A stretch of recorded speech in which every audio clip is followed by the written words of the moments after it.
हमारे शानदार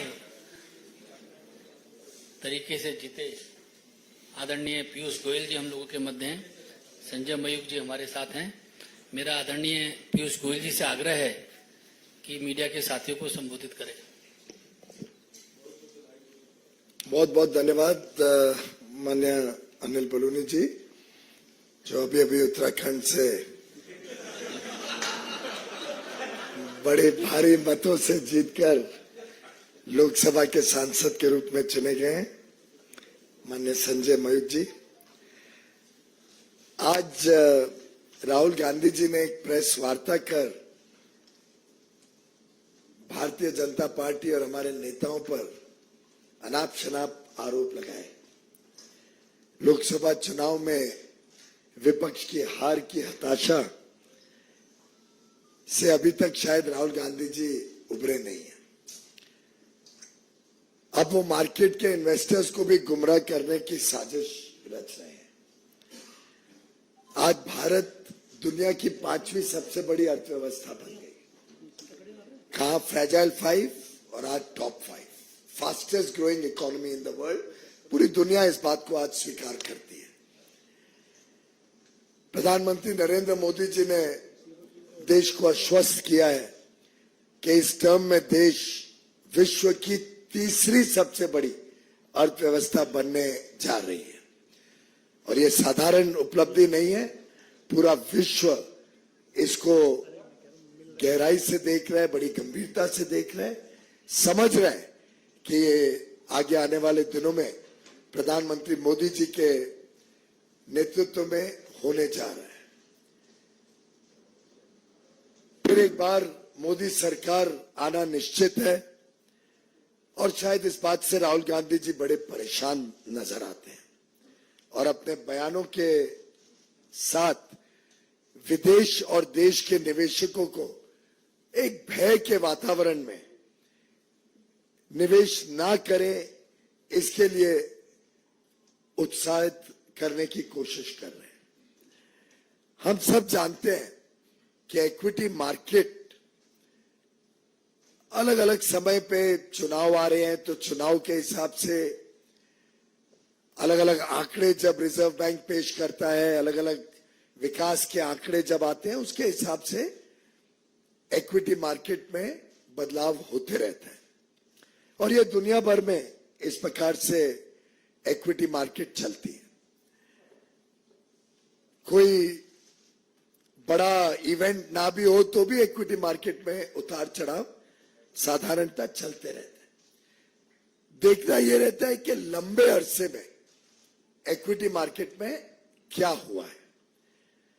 और आप सभी भली भांति जानते हैं, देश के लोग, देश के निवेशक जानते हैं कि पिछले 10 वर्ष के सफलतापूर्वक मोदी सरकार के कार्यकाल में हमारा मार्केट कैप पहली बार $5 ट्रिलियन से अधिक हुआ है। यानी 400 लाख करोड़ रुपए से ज्यादा मार्केट कैप का कीर्तिमान प्रधानमंत्री मोदी जी के कुशल नेतृत्व में भारत ने प्राप्त किया है। और आज भारत का जो इक्विटी मार्केट है, ये पहली बार विश्व की 5 बड़ी अर्थव्यवस्थाओं की जो मार्केट कैप है उसमें से एक भारत बना है। उसमें हम ये भी जानते हैं भली भांति कि पब्लिक सेक्टर अंडरटेकिंग्स जो PSUs लिस्टेड है मार्केट में, उसका भी जो मार्केट कैप है वो लगभग 4 गुना मोदी सरकार के कार्यकाल में बढ़ा है। एक डेटा पॉइंट आपको देता हूं जिससे मुझे पूरा विश्वास है भारत की जनता भी बड़ा गर्व महसूस करेगी कि आज से 10 वर्ष पहले जब यूपीए की सरकार थी, जिसका नेतृत्व गांधी परिवार करता था,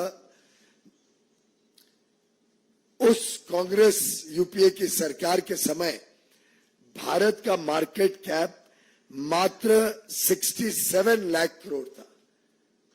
ओनली 67 लाख करोड़ का मार्केट कैप मई 2014 में विरासत के रूप में मोदी जी को मिला।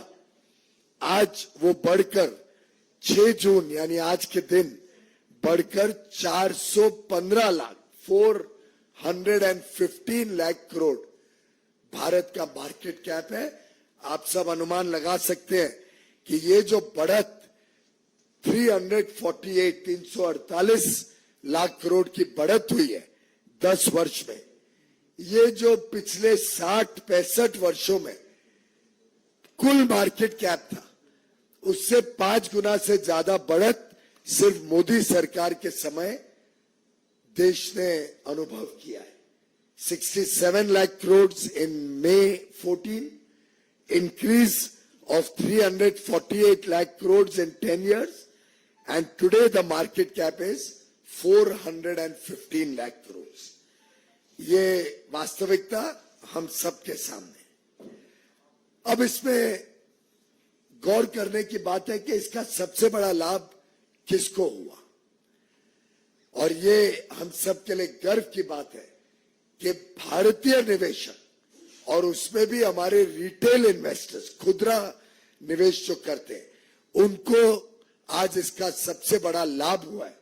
आज वो सिर्फ बाईस्टैंडर के रूप में मार्केट बढ़ रही है दूर से नहीं देखते, आज वो मार्केट में पार्टिसिपेट करते हैं, आज वो निवेश करके उसका लाभ सीधा लेते हैं। और उसके आंकड़े भी मैं आपके समक्ष रखता हूं। जो फॉरेनर्स की होल्डिंग यूपीए के समय होती थी, एफपीआई के माध्यम से फॉरेन पोर्टफोलियो इन्वेस्टर्स जो निवेश करते थे, और उनकी जो परसेंटेज होल्डिंग थी यूपीए के समय वो 21% थी, और वो घटकर आज 16% हो गई। यानी फॉरेनर्स की इन्वेस्टमेंट कम हुई है और भारतीय निवेशकों की मालकियत भारत की स्टॉक मार्केट में 79% से बढ़कर आज 84% हो गई। 84% आज भारतीय निवेशक मार्केट में भारतीय मालिकियत के साथ खड़े हैं। जो म्यूचुअल फंड इंडस्ट्री है, जिसके माध्यम से हम में से कई, खासतौर पे छोटे निवेशक अपना पैसा मार्केट में लगाते हैं, म्यूचुअल फंड इंडस्ट्री का साइज 2014 में मात्र 10 लाख करोड़ था। आज वो बढ़कर 5 गुना से भी अधिक हो गया है। 56 लाख करोड़ रुपया म्यूचुअल फंड के माध्यम से भारतीय निवेशक, विशेषकर छोटे निवेशक, आज मार्केट में ये बढ़ती हुई मार्केट का लाभ ले रहे हैं। और ये छोटे खुदरा निवेशक, रिटेल इन्वेस्टर्स ने ये सुनिश्चित किया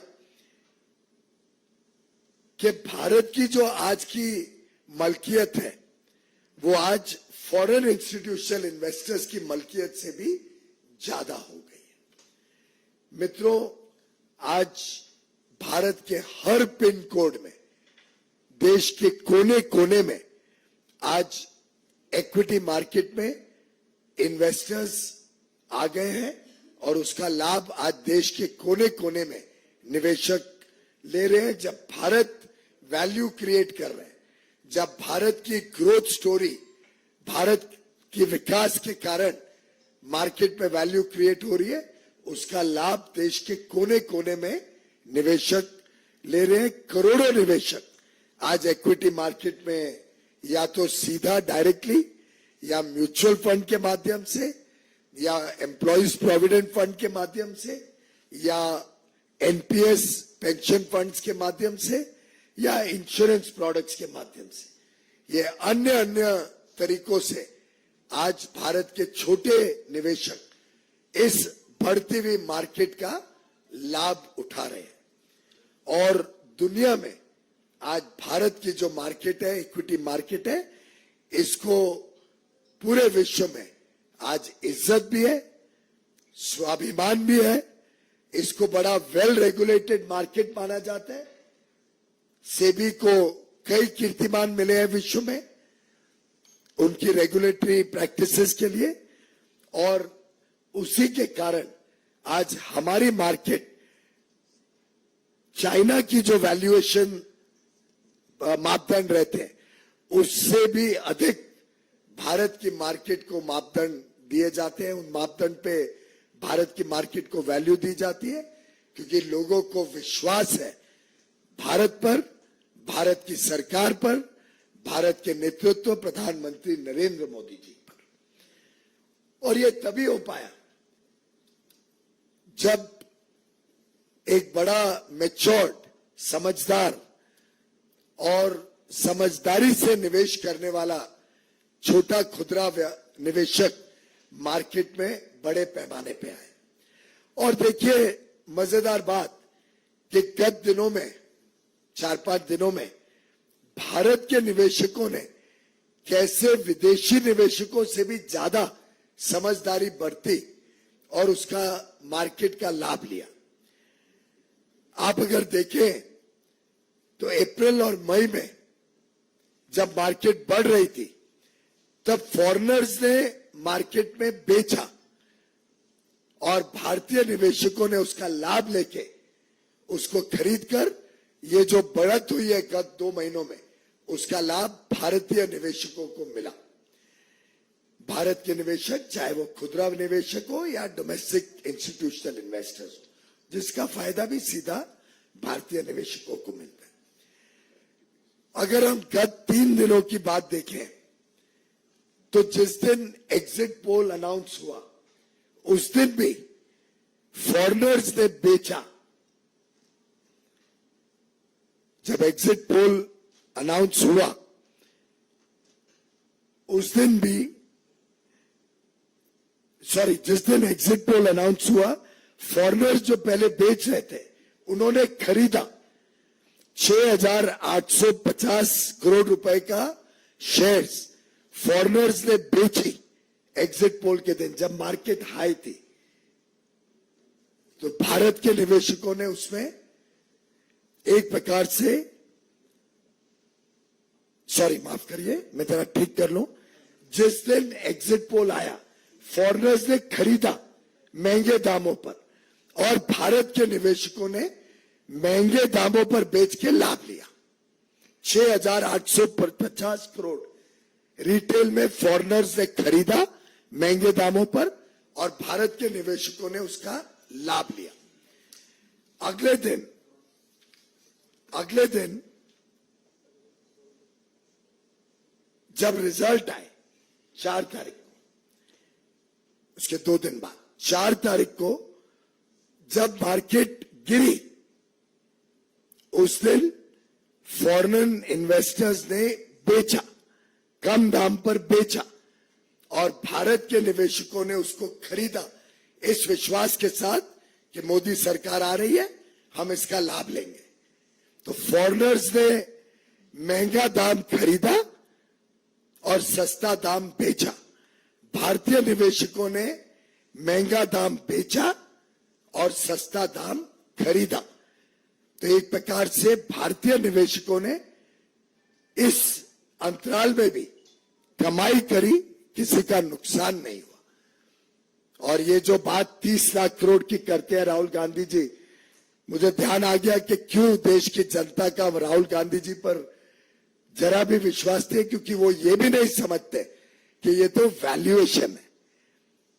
वैल्यूएशन से मतलब नहीं है, जो खरीद और बेच होती है उसी का मतलब होता है। और उसमें फॉरेनर्स ने नुकसान पाया, भारत के निवेशकों ने लाभ लिया है।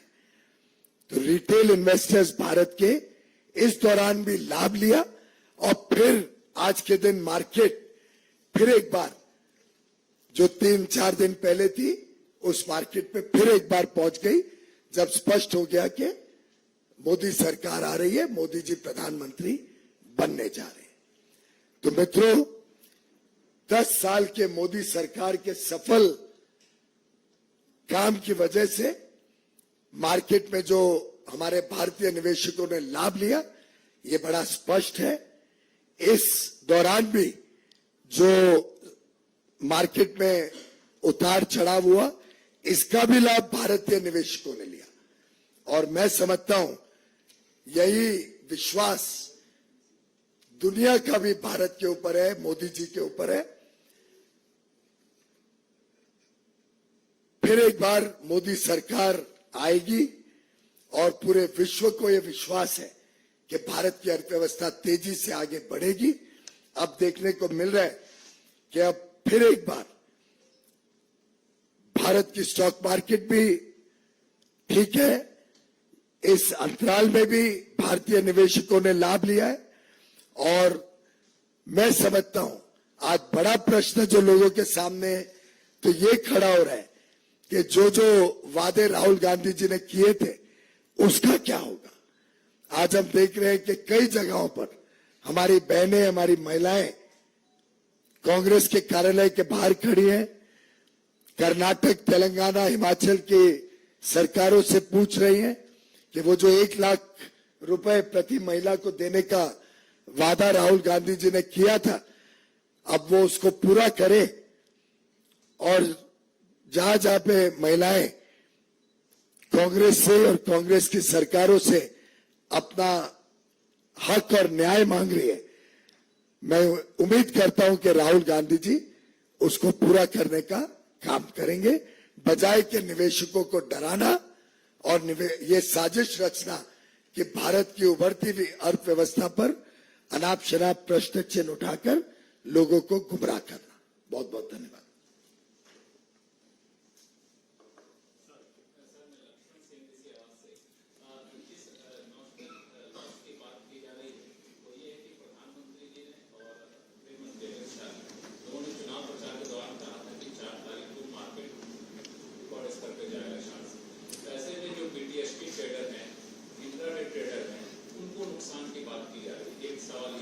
दूसरा सवाल ये है कि क्या हम ऐसी व्यवस्था नहीं कर सकते सीबीआई इलेक्शन कमीशन से मिलकर कि फ्राइडे से लेकर संडे के बीच में रिपोर्ट का आना और फाइनल रिजल्ट का आना आ जाता है कि मार्केट मैनिपुलेशन ना हो। पहली बात, जहां तक पहला सवाल है, इसके आंकड़े दर्शाते हैं कि जो भी नोशनल लॉस की बात हो रही है वो तो वैल्यूएशन में है। और जहां तक ट्रेडिंग का सवाल है, ट्रेडिंग में भारतीय निवेशक तो ज्यादा स्मार्ट निकले और उन्होंने वो लॉस नहीं किया। लॉन्ग टर्म इन्वेस्टर्स रहते हैं और लॉन्ग टर्म इन्वेस्टर्स बड़ी समझदारी से अपना काम करते हैं। हर एक पार्टी दावा करती है कि हम जीतने वाली हैं, हमने भी दावा किया और हम उसमें खरे उतरे और हमारी सरकार आने जा रही है। तो माननीय प्रधानमंत्री या गृह मंत्री जी ने जो दावा किया था वो ये दावा किया था कि हमारी सरकार आने जा रही है और आई है और उसके हिसाब से हम खरे उतरे। राहुल गांधी जी भी दावा करते थे, उन्होंने भी उस दिन कहा कि उनकी 295 सीटें आने वाली हैं। तो दावा दोनों पक्षों से हुआ था। और मैं समझता हूं कि राहुल गांधी जी ने चिंता करनी चाहिए कि जब आंकड़े आ रहे थे और उनको ज्यादा सीटें थोड़ी मिली अनुमान से, तो अगर मार्केट गिरी तो ये दर्शाती है कि दुनिया और देश के निवेशकों का कितना डर था कि राहुल गांधी जी की वोटें बढ़ रही है या सीटें बढ़ रही हैं। उसका भय दर्शाता है कि उनकी सरकार आने से लोगों में कितना विश्वास है कि तकलीफ आएगी। तो उसका तो राहुल गांधी जी ने चिंता करनी चाहिए कि उनकी सीटें थोड़ी बढ़ने से दुनिया में और देश में कितनी खलबली मच गई। अब जब लोगों को विश्वास हो गया कि मोदी सरकार आ रही है, फिर मार्केट स्टेबलाइज हो गई और पुराने आंकड़े वापस आ गए।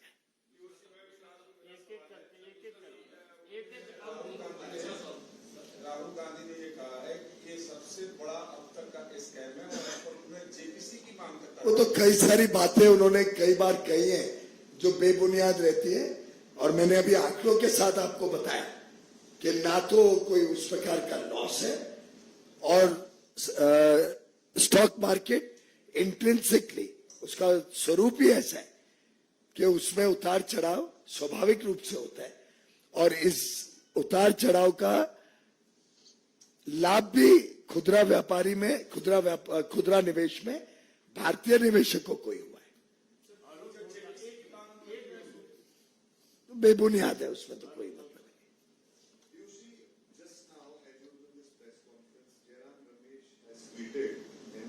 This is bakwas that has been precisely debunked by the people of India. He has not answered the 3 basic questions Rahul Gandhi has asked on behalf of crores of Indian retail investors. I have answered all the questions. Jairam Ramesh ji ने सुनी नहीं होगी या तो बात। आप में से कोई बताइए कोई विषय है जिसमें मैंने अभी तक आपको जवाब नहीं दिया हो? श्री राहुल गांधी ने पीएम का और एचएम का नाम लेके ये कहा था कि इन लोगों ने कहा था कि आप इन्वेस्टर्स जो हैं आपको शेयर्स दे दीजिए। उन्होंने ये दावा लिया था कि भारतीय जनता पार्टी की सरकार, एनडीए की सरकार फिर एक बार आ रही है और हमारा आत्मविश्वास है कि हमारी सरकार ने जो 10 वर्षों में, अभी अभी मैंने आंकड़ों के साथ बताया कि 67 लाख करोड़ से बढ़कर आज मार्केट कैप 415 लाख करोड़ हो गई है। तो निवेशकों ने लाभ लिया ही है हमारे काम का। तो स्वाभाविक है कि अगर हमारी सरकार तीसरी टर्म में आएगी, भारत आज विश्व की सबसे तेज गति से बढ़ने वाली बड़ी अर्थव्यवस्था है, आगे भी रहेगी। हमने ये दावा दिया है और बड़े कॉन्फिडेंस से हम कह रहे हैं कि हम विश्व की तीसरी सबसे बड़ी अर्थव्यवस्था बनेंगे। तो स्वाभाविक है कि निवेशक उसका लाभ लेंगे।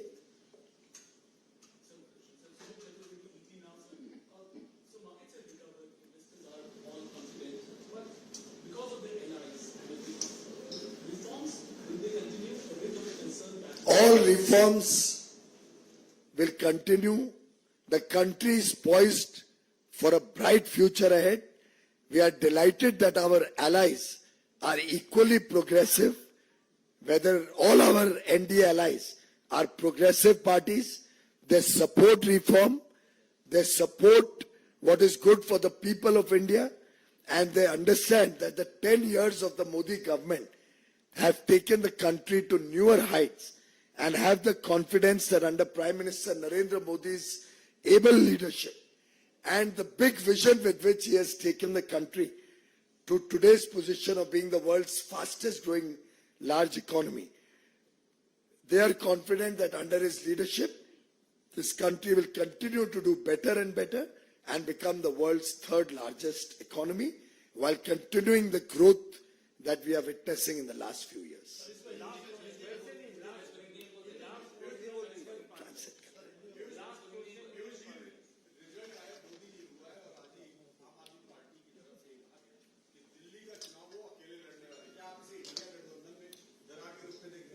आज का विषय वो नहीं है, लेकिन हमने बहुत पहले से रखा है, अपना स्पष्ट मत रखा है कि इंडिया अलायंस एक मात्र सीट एडजस्टमेंट बन के रह गए।